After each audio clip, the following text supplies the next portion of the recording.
Hello and welcome to Just One More Watch. Today the unboxing of the Carbon Sunray by Arec. Now Arec are a Danish company started by two friends. A lot going on in this one. 3 different textures in the case. We've got a Sunburst dial on the outer, a carbon fibre inlay. We've got a bit of skeletonization showing off that Miyota 8000 series movement. Let's flip the camera and get into the box. Okay, so the Arec Carbon Sunray, a fairly nondescript box. I must say it couldn't be more nondescript if it was trying to be nondescript. Anyway, this is a little piece of Danish design. Now, I'm a big fan of Danish design, in particular this Danish design. If you follow me on Instagram, Just One More Watch, I'm sure you've seen this one once, maybe twice. Maybe 3 times, maybe a few times more than that. It features fairly regularly. Let's see if the Carbon Sunray can live up to Jorn Utsen's 20th century masterpiece. Not much there to live up to then. And there we go. As mentioned, there's quite a lot going on here. I'll take it out of the box, peel off the plastic, and let's get a closer look. Okay, so into the box, and we finally come across some Arec branding just on the other side of the box lid, and on this, probably the simplest product manual that I've encountered so far, just a couple of pages. Not much to these Miyota 8000s anyway, so no need to waste trees on an extensive manual. No mention of a warranty here. I assume it either has 12 or 24 months. I'll confirm that when I come back with the full review.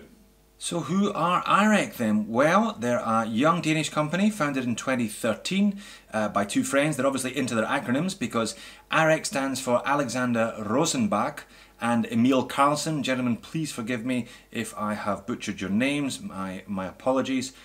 This is their first automatic model, I believe. They have been making a couple of quartz pieces up until now, but this is their first foray into the world of automatics, and they've decided to go with something that doesn't look like anything else I've ever seen, frankly. As mentioned, a lot going on.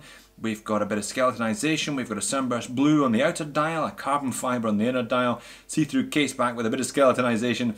It's all happening here.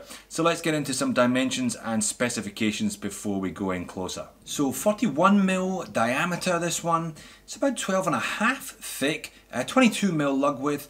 Just about 48 lug to lug, coming in at 67 grams, so not a lot of weight to it. Quite a nice light watch to wear on the wrist on this leather strap. Strap looks pretty standard, 2222.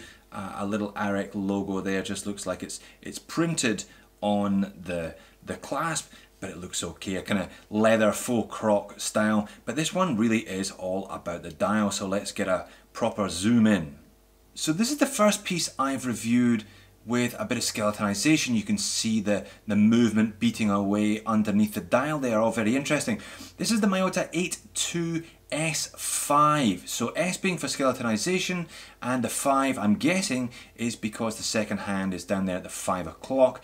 I actually reviewed the Phoebus 006, which had the 82S0, but they didn't take advantage of the skeletonization. But it's nice to see this one ticking away. Interesting little facet there, the sub-dial. No loom on these hands, but a lot of different angles there to catch the light. Clearly a lot going on with the blue Sunburst. Bit of carbon fibre. Again, a number of firsts here. I've never looked at a watch with carbon fibre on the dial either. So all very interesting. No loom as mentioned, but plenty of other things to attract the eye to make up for that. And flipping it over to the back, sapphire crystal front and back, advertising its automatic movement, and look at that, a little bit of perlage, a little bit of decoration on the Miyota 8000 series movement, and a skeletonized rotor, which I must admit is a bit of a bonus. I have my reservations about these 8000s. I've had a few of them recently that have been very noisy. Perhaps the slightly lighter than usual rotor means this one is pretty quiet on the wrist, and an interesting cased finish. They call this gunmetal PVD. You can see it's made up of 3 pieces. It's a sandwich with a brushed finish in the middle. Nice little pressed crown there as well with the A on it, and a little bit of polishing on the 2 upper and lower surfaces. So certainly not seen anything like this one before. And there it is, sitting on top of my 7-inch wrist. I think it looks pretty good. This is getting up there for me in terms of size, but this one wears quite nicely. Lug's not too long for the size. Yep, interesting. Certainly an interesting set of colour combinations. This one comes in at $325 US, delivered anywhere in the world. So, you know, not cheap for a Miyota 8000, but certainly looks like they've done a good job on this one. A little bit different from anything else really. I love these crazy dial watches. I love people who take a different approach, you know. There's only so much you can do, but I love companies who put a bit of effort in, try and do something different with the watch design, and they certainly have done that at Arec. This one gets the full two-parter. I'll start a watch check app running on this Miyota now, wear this one out and about, let you know how I get on with it over the next week or two, come back with a full report.